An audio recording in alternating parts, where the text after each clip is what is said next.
What's up, gamers? Today we're diving into Nintendo 3DS emulation with the Panda3DS Emulator. And let me tell you, it's back with a bang. The Panda3DS Christmas 2024 edition just dropped, and this update is a game changer.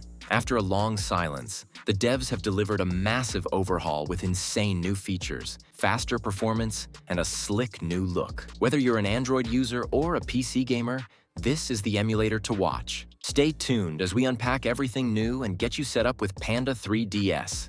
Let's jump in.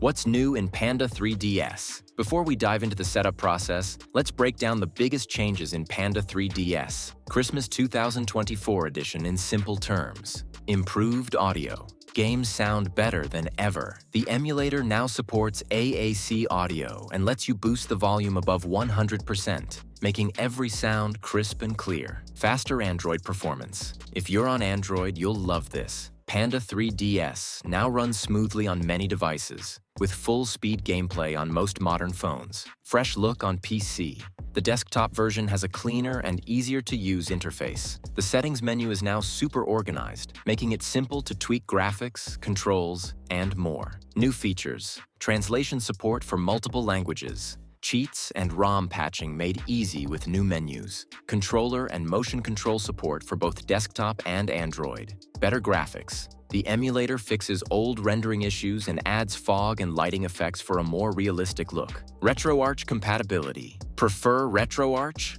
There's now a Panda3DS core you can use. These upgrades make Panda3DS one of the most exciting emulators out there. Let's move on to setting it up. Our first step is to download and install the Panda3DS emulator on our phone from its official website or GitHub page. Once downloaded, install the APK file. The APK will install quickly. When you first open the emulator, you will see an empty screen because no games have been added yet. The setup is simple and straightforward. Let's add games in the Panda3DS emulator.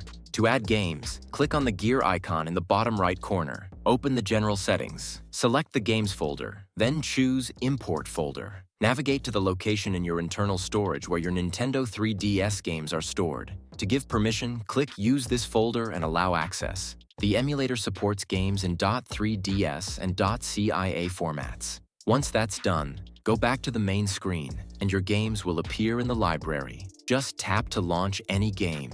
As I mentioned earlier, this emulator is still under development. It seems they may have released the application in a hurry, as I didn't find many useful options like graphic settings or control customization.